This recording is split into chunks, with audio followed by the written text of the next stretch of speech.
Hello again and welcome back to Business. Now, 2 out of every 10 women at childbearing age in Ghana may never have children if they can't afford to pay for babies. That's according to research, actually. So if you wanted a baby today and had weak sperms or eggs that are not enough, how much will you need to get ready? Odile Ntiamwa sat with a gynecologist at the Leicester Hospital, Dr.Hiadzi, for a conversation on the cost of fertility in Ghana.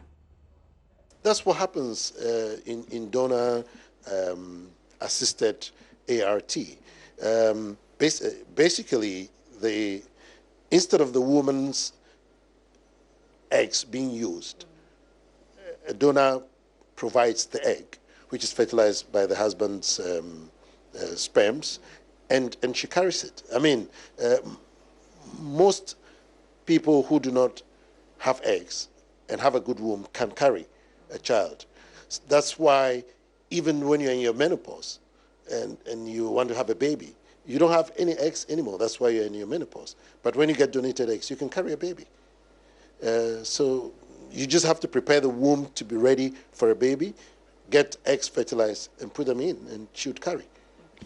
Exactly how much does the cheapest or the least process, which is giving people medicine to sort of enhance whatever they have, whether sperms or eggs, how cheap is it? If you're not doing an insemination and it's just buying some tablets to take to get more eggs, and then you do a scan and they tell you it's ready, so trigger and have intercourse, that's very cheap. It's less than 1,000 cedis just for your drugs and your scan consultations and the rest. That may be all you need. So it could be that cheap.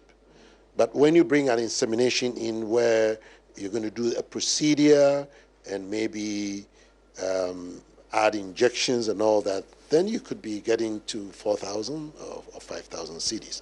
When you come to IVF, depending upon the age, because the older you are, the more stimulation you require, so the drug cost will go higher, and then you may still need an IVF or an intracytoplasmic sperm injection. So let's say it could be anywhere between 25 to 35,000 cedis.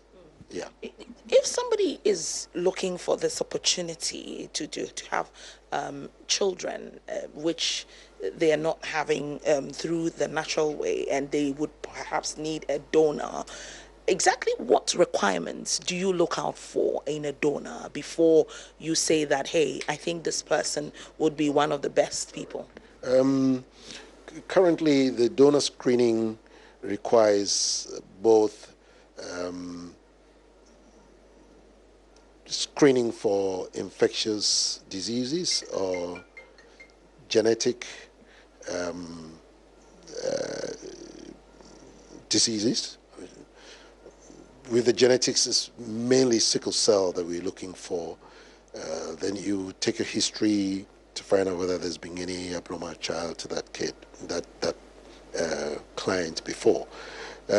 Typically, you want to use a younger person. So in our facility, we use between 20 to 30 years old. Preferably, if the person has had a kid before, then you know those eggs have been tested and proven to be good. And then, aside all this, you want the physical features to be close to that of the recipient as much as possible. Because if you get eggs from somebody who looks very much like you, fertilized with the sperms of the husband, then that offspring is going to look like the two of them. So it fits in very well with an offspring that would have come naturally.